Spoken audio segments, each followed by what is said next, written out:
softness. If you're watching my channel, you probably have at least a passing interest in kawaii fashion. And if you like kawaii fashion, you've probably heard of Bonne Chance Collections. They may be a small business, but they've certainly made a big name for themselves among Western lovers of cute fashion. I've actually made an unboxing of this brand before, quite a while ago actually. And I thought it would be interesting to revisit Bonne Chance and not only do an unboxing and show you what they're like now, but also show you the wear on the older garment that I have. If you watched my Lucy and Yak brand review, this will be in essentially the same style, except just a little bit more in depth because I have more to show you. So let's start with the unboxing. My item arrived pretty quickly, even with the whole pandemic thing going on. I did pay full price for this set. I think the last piece that I bought I got on sale. My zero waste friends will be disappointed to learn that there are non-recyclable plastics used in the packaging, but you can get this little reusable bag, I guess. I'll probably use it as gift packaging. There's also still a handwritten note with each set, although I'm pretty sure each one says the same thing. I'm not terribly disappointed with the shipping by any means. Bonne Chance doesn't market itself as a sustainable brand, so my standards aren't necessarily that high either. It made it here, it showed up, it wasn't hanging out of a half-taped ink cartridge box, which is a method of transport I have received clothing in before, so I'm satisfied here. My complaints are minimal. So next let's talk about the construction of the garments. I have this yellow set that I just unboxed that I'm going to show you. I also have this strawberry milk Wendy dress. I'll be using this as a comparison to show you some differences in quality, as well as to show you how this has aged, how it's held up, and how I suspect this other piece will hold up. So first we're going to go over their newest piece because it will be more representative of what their current collections are like. Starting with the top, the first thing I noticed was how this piece is constructed. Instead of there being a little keyhole here and having two straps that sort of tied together at the top here, they just have one piece that's just sewn that you tie instead of it being like a keyhole tie detail. And I'm not really sure why they did it this way other than maybe to conserve time. Since these dresses are so affordable, they can only afford to spend so much on labor. So I've noticed that on some of the details, they are trying to conserve as much time as possible, which means they are cutting a lot of corners in the construction of these pieces. And like, it definitely shows. Let's turn this inside out so we can see how it's constructed a little bit better. So here we can see that the little tie on the front, they didn't even take the time to attach it to the front first and then turn it so that you don't have this visible stitching line on the back. They just did it after the fact, as well as the understitching and the stitching in general on the sweetheart neckline is a little bit sloppy. We can see the front kind of puckers a little bit right where it meets in the middle. They didn't unplug that one stitch that you're supposed to unplug to get that clean, crisp corner. So the tie, in a sense, is sort of covering up that pucker in the front. The top stitching is also very wide. It should usually be like as close to the edge as possible. There also isn't any top stitching or stitches to secure the shirring, the edging here. So you have situations like this where there's like the seam allowance on the inside is kind of fighting. It doesn't know which side it wants to go on. So normally you'd have that stitching line there that holds everything in place. But since it doesn't have that, the seam allowance is free to just kind of make weird little bubbles like this. And you can see that it doesn't want to lay flat no matter how you kind of smooth it out. It just kind of pops right back up. And instead of having a wide enough panel of that elastication in the back, they just have this zipper here on the side.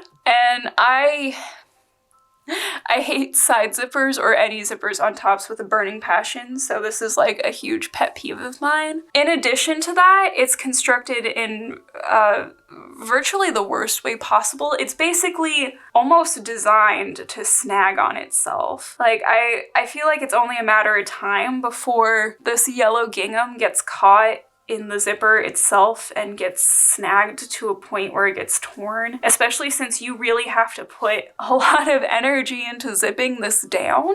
A common problem with Bonne Chance is that they don't have particularly high quality zippers, and they're usually a struggle to get up and down normally.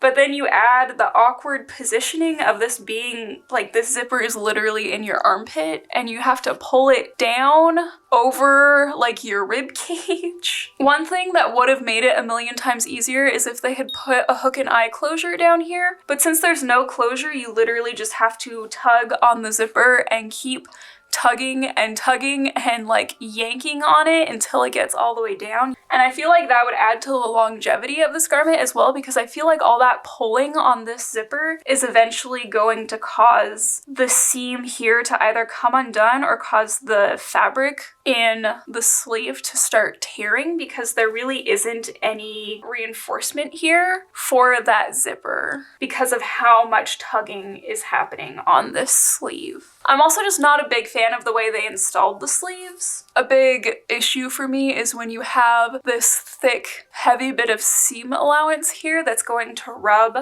basically just right into the underarm. Normally when you have a piece like this, you would sew the sleeves onto the garment before you turn it under, or there would be some other way of covering this up. And there are just so many tightly packed layers of fabric right here, and it's just going to dig no matter what because there's nothing covering it up. Also, I want to note that the only tags in Bonne Chance Collections dresses that I have ever seen are these little itty bitty size tags that just have the like small, medium, large, extra large on them and nothing else. There's no other tag in this. There's no Bonne Chance Collections tag. There's no care tag. There's no like fiber content tag. There is no other labeling in here at all, which is not particularly good because of labeling laws. And this is like a USA based company, and USA labeling laws are actually pretty strict, so I'm not sure how they've gotten away with not including any of that information. So even on the website, like it said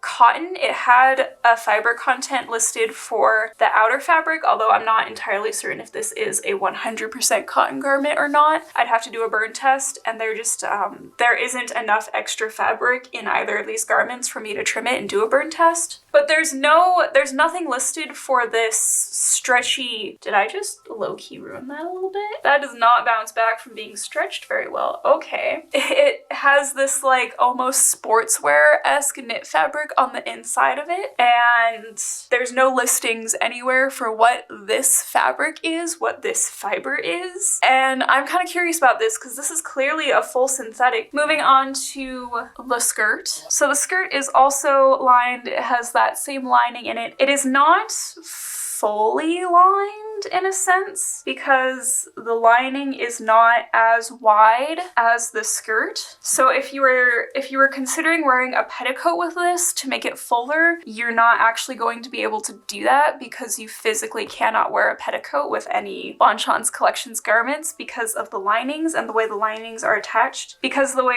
that they're attached to the zippers, you can't even like slide a petticoat in between the garment and the lining because it's attached. So yeah, that's one additional pet peeve I have. But other than that, it's kind of just a basic skirt. This is kind of what I would expect to get from a Forever 21 or an H&M, which is not the greatest of compliments, but I mean, it would be one of the higher end items that I would find in one of those places because of the lining. I do appreciate a good flower shaped button, so I like that they have that detail. We have the same terrible quality zipper on the inside. The zipper has a VOE label on it. I don't know if that's the manufacturer of the zipper. It probably is. And then the zipper is not in between the lining and the outer fabric. It's not sandwiched in between like most zippers would be. The lining fabric and the gingham fabric are serged together, and then the zipper is sewn in as if these were one layer of fabric. I have have beef with the way that the waistband is sewn into the garment, because again, that seam allowance is not sandwiched in between the layers of fabric. The waistband is a rectangle that's been folded over and then serged,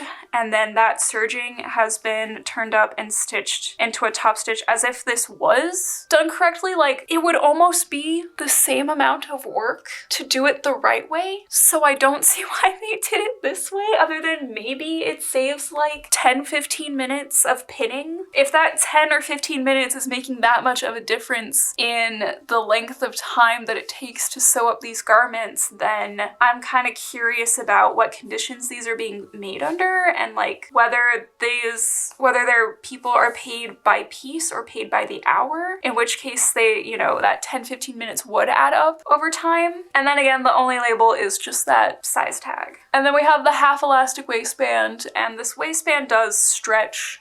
It has a good amount of stretch in it, so the back panel can basically double in size essentially. But again, there's no like top stitching here. It's just, this is just a piece of fabric that's been turned, and then it's had that elastic added into it, and there's no stitching to keep it in place. The elastic is just free to like twist in here. It's not stitched down anywhere except on the sides here. This part here just looks incredibly like unfinished, and on the inside you can see that it's not. Like, even on the front, the seam allowance at least is stitched down, but on the back it's just free to do whatever. So yeah, it just feels a little bit unfinished back here. And then on the hem of this garment as well, it's just serged and then turned up. It's not fully finished, it's just kind of lazily done. And then on the lining, it's just serged. Actually, I feel like if I stretch this, I can permanently damage it if I want to. I will say that if this didn't have that built-in lining, it would be way too sheer. Like, you can probably see in my hand exactly where that lining ends, which is really not a problem that this other one had as much. Like, you can kinda, but like it's not as apparent, I feel like. So my Wendy dress, on the website, this is listed as a chiffon blend. Yes, they do still carry this dress. This is one of their classic styles. I don't think they're ever really gonna discontinue this dress. You could buy this in probably every drop that they have, but this is definitely not chiffon. You know, chiffon is sheer, and like I said, like, this is not nearly as sheer as that cotton fabric even. Like, you can tell, you can see the purple coming through the carpet because it's right on top of it. It's not a super thick, opaque fabric, but it's also not a chiffon either. So I don't know if they're making this out of a different material now, or if they're trying to pass this off as chiffon. But if somebody has this dress and you want to describe the fabric to me, I would be happy to hear that, to know if they actually think that this is chiffon, because this definitely isn't. So you can definitely tell that there's some wear on the collar. The fabrics that they used, they did not pre-treat at all, so they've shrunken. You can definitely see that it's very wrinkly, and these are permanent wrinkles. Like, I cannot iron these out. There's not enough fabric in it left anymore because the fabric has shrunken up, so now it's getting pulled in all these awkward directions. And in my first unboxing review of this, I mentioned this zipper and how much I hate this zipper that's in the side of it, because it's like built into the side, and then like the sleeve just keeps going. It should just be in the back of the dress. It's not like you don't have ample room. Like, you can put a zipper through the elastic shirring. It's okay to do that. You can do that. You don't have to do whatever this nonsense is. This was really popular in like 50s dresses, 40s dresses, but we've moved on from that. We do not need to be using this technique anymore, even if this is like a modern vintage brand. But again, cheap zippers, you have to kind of tug on this pretty hard, and I don't know if I mentioned it in my original review that I thought that it would cause wear on the shoulder, and it certainly has. You can see how this seam, how the threads here have broken, and now it's just kind of I purposefully didn't sew this up because I wanted to show you guys how this aged and how something that is not properly reinforced can just kind of disintegrate on you. And you can see here a good view of how it looks when it's worn. Like, you can still tell even when it's worn that this is kind of falling apart a little bit here. I've noticed that on these bows, the sleeves have these little keyhole cutout that these bows are sewn into, and it has this piece that just can kind of like twist around on the middle, the part that's supposed to be the knot. And it's just not, it's not secured, it's not done in such a way that it like doesn't move around. So you have to reposition it basically every time you put the dress on. And I don't like to fuss with my clothing very much. You can also see all these places where that synthetic lining has snagged. There's this run that I haven't noticed until now. Don't know where that came from or how that got there. Not exactly doing any activity in this dress that would cause that, but oh, you can just, it's just gonna keep going down. Just like a pair of stockings. Yep, that's that. I wonder if this will actually tear apart now. No, just making that run. Okay. But yeah, if I didn't know how to keep clothing in good repair, this would definitely be unwearable after 5 years. And if you're also a person who just doesn't have the energy to keep chasing after their clothing and keep like maintaining them, this probably isn't going to be a dress that lasts very long. And same with this, I don't feel like this is going to last as long because these fabrics are night and day. Like, this is way nicer than this fabric. And even in the linings, like, you can tell that they're using a cheaper fabric than they used to. Like, this is way thicker and more opaque than this one is. And if just in that couple years they've dropped their quality that much and this dress has already this much wear, then I can't imagine how quickly this one is going to fall apart. But I guess I'll just have to keep you guys updated on that. While I've certainly seen far worse than these garments, I've also seen way better. I mean, for the price point, this is basically what you can expect. Although, with the reputation that this brand has as being a handmade brand, as being a small business, you would certainly expect a higher quality. I tested out the comfort level of this set by wearing it for a full 24 hours. I mostly just wore it around my house editing because that's kind of all I can do at this moment. It's one thing to make a pretty looking garment, and it is another thing entirely to make a wearable, comfortable garment. The first thing I noticed was the sizing. Now, I'm a seamstress, we all know that, and I always have my measurements on hand at any given moment. So I just ordered based off of the sizing chart because I knew my measurements anyway. And you would think that doing that would result in receiving a set that fits me perfectly, wouldn't you? I asked you guys to share some of your experiences with Bonne Chance Collections with me, and the sizing was universally something that everyone said that they had issues with. Almost every single comment brought up the sizing as like their main complaint. I think what's happening is that Bonne Chance Collections is listing the pattern measurements on their size guide and not including any ease into their garments. Ease is a technical term in sewing for the extra space that's built into garments for you to move around in them. Since the sizing chart seems to reflect the literal pattern measurements and thus the literal finished garment measurements, then the result is that ordering off of the size chart results in purchasing a garment that is skin tight. Normally, a brand will list the body measurements that a garment is designed to fit as opposed to the finished garment measurements themselves. That way, when you order something, it has the extra 6 inches built into it, into your chest region, so that when you move your arms, the garment moves with you instead of locking you into place. I don't notice this too much with the skirt because, as I showed before, it does have a lot of stretch in it. but I definitely notice it in the top. I ordered a size medium, and I know what a medium feels like on my body, and I know what a small feels like on my body, and this just feels like a size small. Maybe if they listed their sizing as being for juniors instead of for women's, then I would give them a free pass, but that's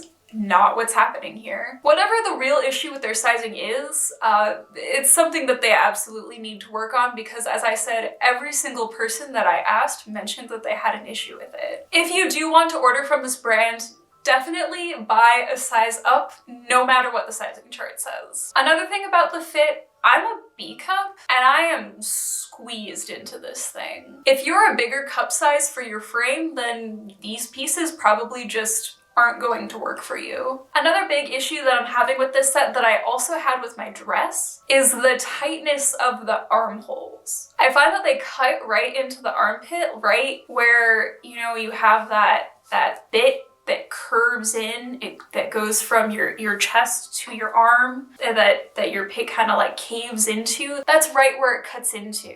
Next, we're going to talk more in detail about the company itself, but first we're gonna have a little commercial break.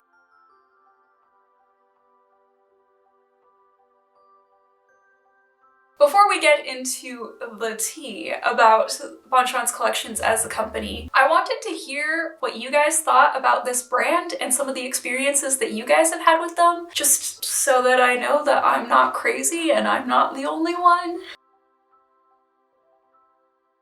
So I left one of those little talk to me bubbles on my Instagram stories, and this is what you guys had to say. One person stated, "I love their stuff, it's easy to throw on, but extra large and 1X sell out so fast I can't shop unless the drop just happened like within a few hours or everything's sold out in my sizes. It kills me." I've noticed this too. I actually wanted to size up a little bit because of the fit of the last dress, but basically anything that I was even remotely interested was sold out in the large size. I think it would be a wise business decision for them to increase the volume of plus sizes that they order. Another person says, "I only have one dress that I got on Depop and I must say the sizes run a bit small, so I need to modify it."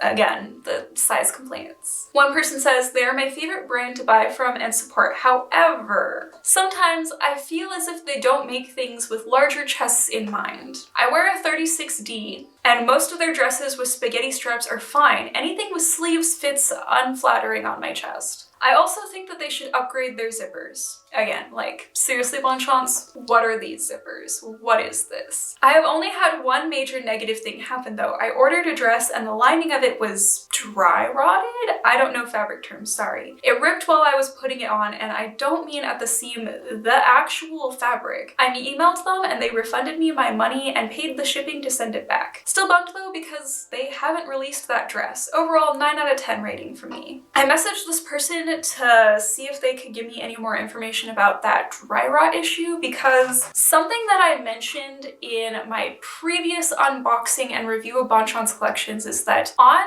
my pink dress, in the lining of it, there is a burn mark. There's a little scorch mark from where they ironed it at too high of a temperature, and the iron was in one spot for just a little bit too long, and there is that perfect little point of what an iron looks like. So I can definitely tell that that's what it is, and that's what happened to it. And so part of me wondered if it was dry rot, which is totally possible. That is something that can happen on elasticated fabrics. But I wondered if this was true dry rot or if it was burned from the iron, which would indicate to me that when they receive their garments from their manufacturer and they pull them out and they're ironing them to make them look all nice for when customers receive them, they're ironing like all the dresses at the same temperature. So when they go from the nice cotton outer fabric that can really take that heat and they go to that synthetic lining, like that lining is just gonna get destroyed by that iron, and it is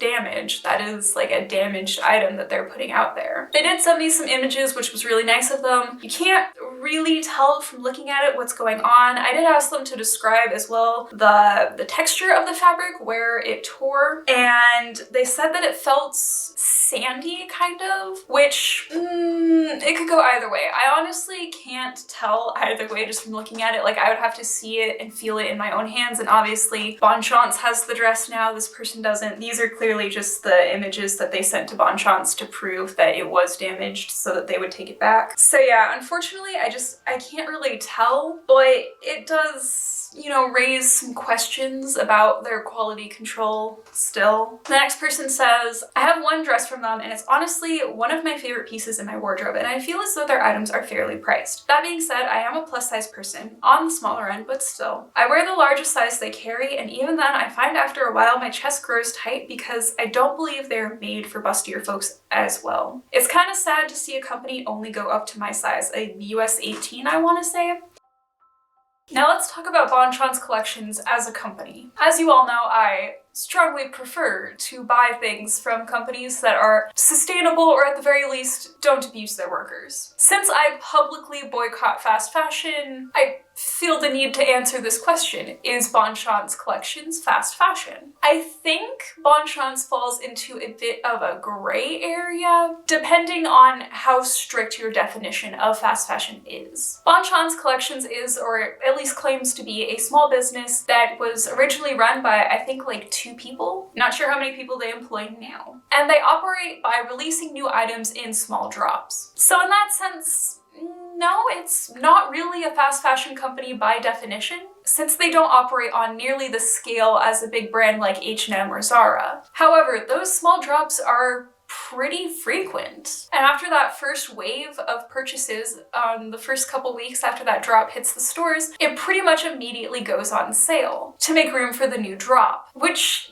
is a trademark of fast fashion. So while they don't have the same scale as a fast fashion company, they do operate at that same alarming speed and in a similar manner. The website as it is currently offers very little information about who they are as a company or a brand or what they believe in. I remembered at one point they claimed all of their pieces were handmade in Arizona, but presently the only information available about them is welcome to Bonne Chance Collections, cute dresses made with love. Even the part about being a 2-person team is gone off of their website. And this raises some serious questions for me. Along with the apparent lowering of quality, I also have to wonder what's going on behind the scenes in the management of Bonne Chance Collections. Combine this with the complete lack of garment labeling, and I'm starting to see some serious red flags. I didn't want my review of their business to be purely my own speculation, so I tried to email them to get some more information about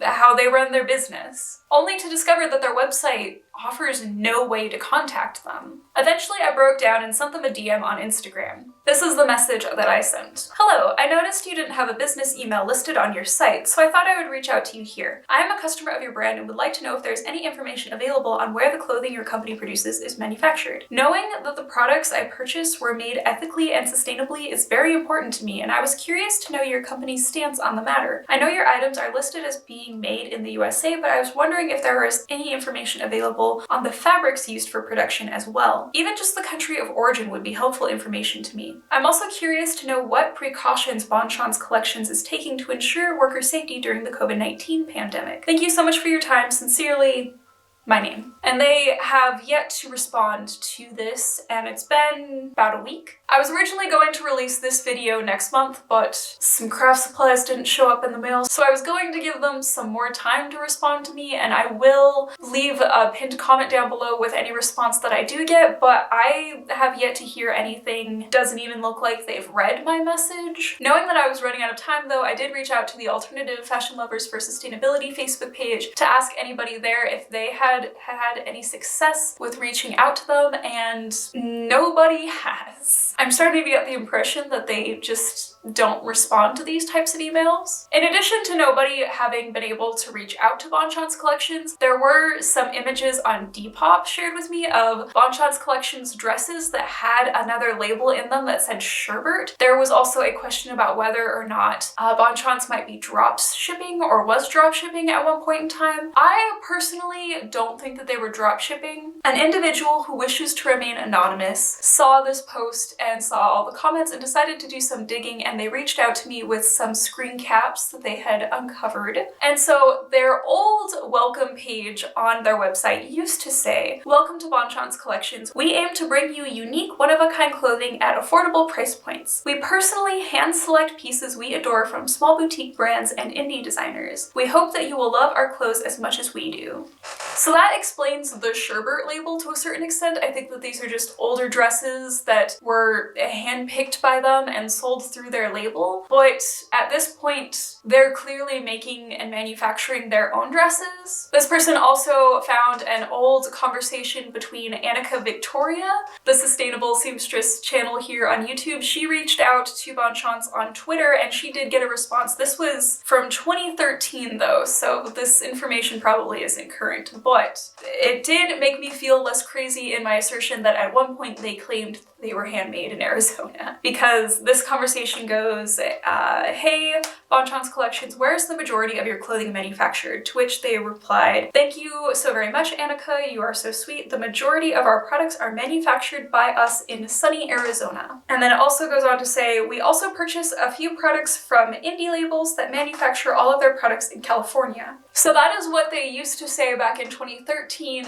I cannot comfortably say that any of this is still accurate though, because again, they're clearly trying to not keep this information super public, and I think it's possible that they either aren't made in the USA anymore, or if they are made in the USA, they're not being made in particularly great shops in the USA. Unfortunately, it is because of this lack of clarification and all of this like tag that we collectively as a community have had to do to get any information on them, and even the information that we do have is incredibly outdated. I do have to say that I can't comfortably recommend Bonne Chance Collections to people anymore, and I don't think that I'll ever be purchasing from them again in the future. I am incredibly disappointed in the quality of the piece that I got. I'm incredibly disappointed in the way that they handle the information about their business, and I can't say with any certainty that this is an ethical brand anymore. That is just my opinion though. If you still enjoy this brand and you still want to purchase from them, that is completely up to you. I don't really judge anybody who still buys from brands that I personally don't. I just feel that I want to make this information available so that people can at least purchase knowing what they're purchasing. That is all I really have to say about this brand, and